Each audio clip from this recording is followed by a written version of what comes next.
Jane Austen, d'après Virginia Woolf, était un tisonnier dont tout le monde a peur et était d'une raideur perpendiculaire, méticuleuse et taciturne. On retrouve son caractère dans son écriture où se complète une recherche de la perfection formelle et une complexité de la vision morale. Jane Austen a écrit entre autres 6 romans majeurs, Raison et sentiment en 1811, Orgueil et préjugés en 1813, Mansfield Park en 1814, Emma en 1816, Northanger Abbey en 1818, et le dernier, Persuasion, sera publié la même année, mais après sa mort. Les 2 premiers romans sont les plus célèbres, mais c'est Persuasion qui est certainement son roman le plus achevé. La trame des romans de Jane Austen est à chaque fois identique et se limite au problème des jeunes filles à la veille de leur mariage. Ce qui est paradoxal chez Jane Austen, c'est l'étroitesse du sujet de ses romans avec l'ampleur de son propos, la perfection des jugements et son sens des valeurs humaines. En fait, toute l'épaisseur des romans de Jane Austen repose essentiellement sur celle de ses personnages, la force de caractère de ses héroïnes et la peinture juste des cœurs humains. Ajoutons des dialogues étourdissants et un humour qui restera attaché comme un art très anglais. Vous l'avez compris, il y a beaucoup de plaisir à lire Jane Austen. Nabokov, à son propos, parlait de béatitude par procuration. C'est un peu comme quand on admire ces maisons de poupées anglaises où tout est reproduit avec précision. Cela nous est étranger, mais il y a du plaisir à savourer cette perfection.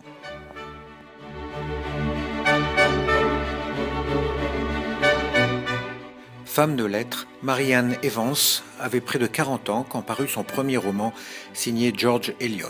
Son intelligence et sa maturité lui donnent une vigueur de pensée et une qualité de réflexion qui séduisent aussitôt la critique. Elle a écrit plusieurs romans, mais 2 sont restés fameux, Le Moulin sur la Flosse en 1860 et en 1871 son chef-d'œuvre Middlemarch, un des sommets du roman classique. Middlemarch est une fresque presque provinciale où les couples se dénouent au fur et à mesure de l'évolution des personnages qui parviennent à une connaissance de soi harmonieuse et en accord avec l'esprit de l'époque. Ce gros roman a une structure polyphonique avec plusieurs lignes mélodiques et une foule inouïe de personnages principaux. George Eliot était aux avant-postes de la nouveauté et le fait que l'on continue encore aujourd'hui à écrire des romans du XIXe siècle atteste de la puissance du modèle qu'elle a proposé.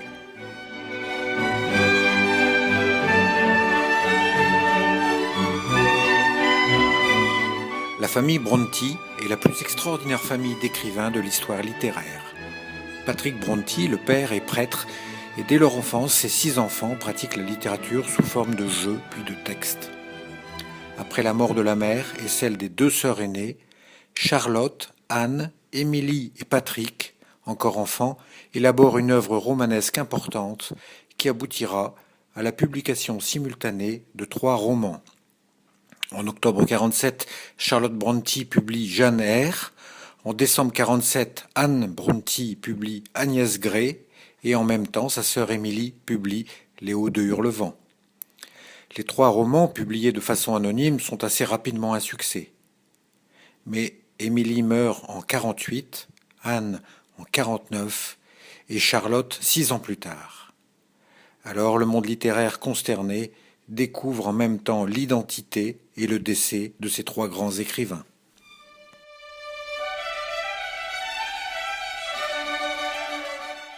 Jane Eyre est un roman d'apprentissage. On y suit le parcours de l'héroïne depuis son enfance jusqu'à son accomplissement à l'âge adulte.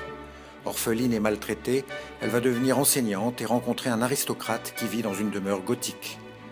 Jane Eyre ne pourra choisir sa vie qu'après des déconvenues et des événements dramatiques.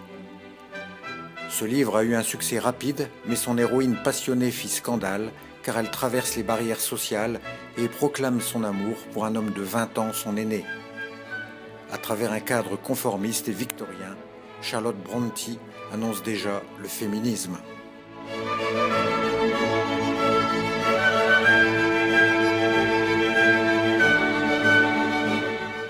Dans la famille Brontë, Émilie est l'enfant qui a le profil le plus sombre.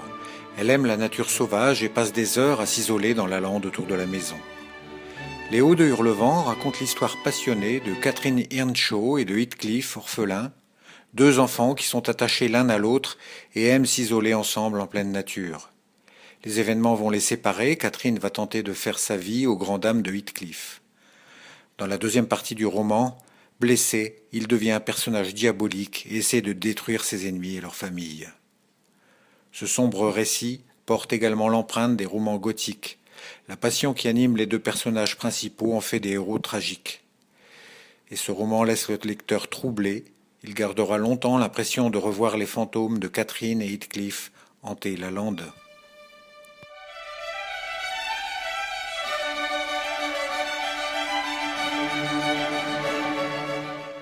Cette poignée de femmes qui vont publier de façon anonyme pour cacher le fait qu'elles n'étaient pas des hommes vont, du fond de leur campagne, marquer la littérature et inaugurer la tradition du roman psychologique anglo-saxon.